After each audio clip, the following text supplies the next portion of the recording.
eventually, through a lot of therapy and prayer, I came to realize I needed to change my question. Instead of asking, am I good enough, I should have been asking, could I trust God, or was I playing God? Looking back through my journal entries, I came across a couple verses that I jotted down in February of 2021, when things started spiraling out of control. From Psalm 73, the psalmist says, "When my soul was embittered, when I was pricked in my heart, I was brutish and ignorant. I was like a beast toward you.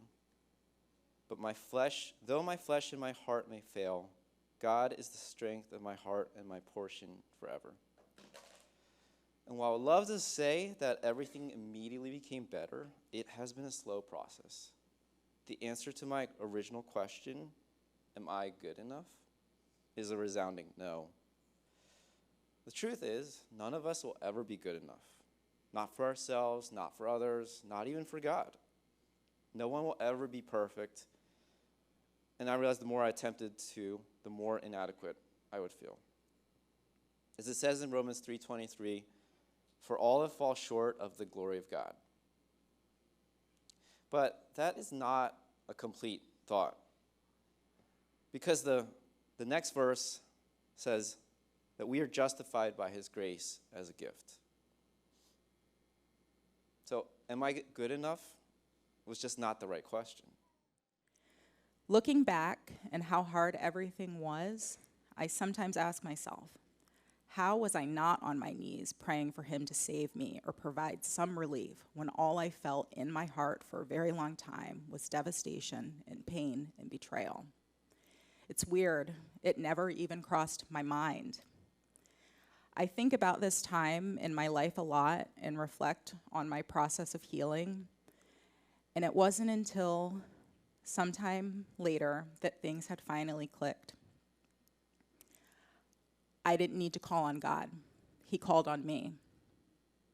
He was there the entire time. I did not know that I needed him, but somehow, in some way, he knew. When they pulled off, I was left to pick up the pieces of what was broken and damaged inside of me. I learned that night, as they pulled off, how important being validated by my parents was to me. Their lack of faith and trust in me restoring their house to working order slowed my renovation train to a halt. In the weeks and months that followed, I leaned on my faith to be the light in the midst of overwhelming darkness. I remembered the promise of God never to leave nor forsake me. I remembered the promise of God that says, when you are weak, I will be strong. I remembered that before I was my parents' child, I was God's child, and I was made in God's image. I also remembered that when humanity came to be, God looked upon all things and called it good. I became content in the goodness that God saw in me, despite the difficulty that my parents saw in me. What if my parents aren't proud of me? Is one of my most important questions, but I'm not sure that I've found an answer to it. Going through this whole process woke me up to my own broken, sinful nature. For years, I had calmly accepted that humanity was flawed and would always make mistakes and hurt each other. However, I had been a detached observer. The narrative in my head was always about the pain of my childhood, but never the pain I caused others. I was somehow the exception to the rule. But here I was, proving the rule. I had completely effed up. So where does that leave me now? Things have gotten better. I am still working myself out of debt. Most of the people I hurt have managed to forgive me, but some of those relationships are permanently damaged. While I was in my lowest point, God dropped me at the doorstep of a church that was willing to love me and walk with me through my garbage, and for that, I thank you all. My thoughts on why do Christians always F up change from day to day. There are some days I am very cynical, not surprised or affected by anything.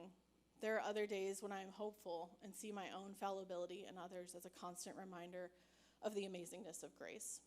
Whichever way I'm leaning, I can tell you that we will all F up at some point. And while that doesn't excuse it or erase the pain we cause others, it is somewhat comforting to know that I am not alone.